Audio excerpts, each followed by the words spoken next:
যারা চোখে দেখে না বা চোখে দেখতে অসুবিধা হয়, পড়তে অসুবিধা, তারা নর্মাল বই পড়তে পারে না, ব্রেইল পদ্ধতিতে লেখাপড়া করে। এবং সেই 6টা ডট নানানভাবে শেখানো, টিচারকে শেখানো হয়েছে। সেই সুবাদে স্টাফ থেকে টিচার, টিচার থেকে ছাত্র, এভাবে। এবং হরিবলের স্কুলে কিন্তু আমরা স্পেশাল টিচার দিইনি। হরিবলের নিজেরই একটা উদ্যোগ ছিল, খুব সিরিয়াস ছিল ব্রেইল শেখাতে। না হরিবল, একটু বলো তো আমার যদি মনে থাকে। দৃষ্টি প্রতিবন্ধীরা কিসের মাধ্যমে পড়াশোনা করে? তখন পরবর্তী খোঁজ নিয়ে জানা যায় যে সরকার আসলে ব্রেইল পদ্ধতি সহযোগিতাটা এসএসসি বা মাধ্যমিক পর্যন্তই দিয়ে থাকে সরকারি লেভেলে।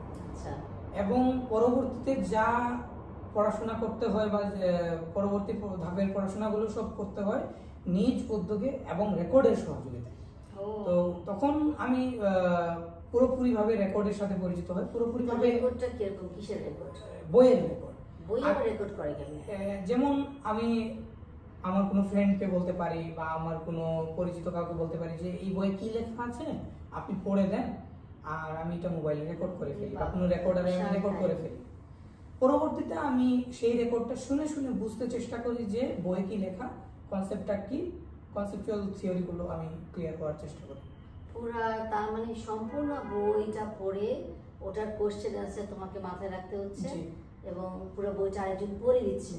তো বাবা, একটা বিশাল কাহিনী। একটা বই, সম্পূর্ণ বই তোমার কাছে একটা করে কয়টা সাবজেক্ট? আমাদের হ্যাঁ অনেক সাবজেক্ট। আমাদের তো গ্রুপ সাবজেক্ট 3টা, তারপর এরকম আরো কয়েকটা মিলে মানে প্রায় এরকমই 9-10টা মতো। হ্যাঁ, তো 9-10টা সাবজেক্ট। যেরকম আমরা জানি, আমরা ম্যাট্রিক ইন্টারমিডিয়েটে, ম্যাট্রিক তো গেলই, ওটাতে আমরা অনেকগুলো সাবজেক্ট পড়াশোনা করেছি।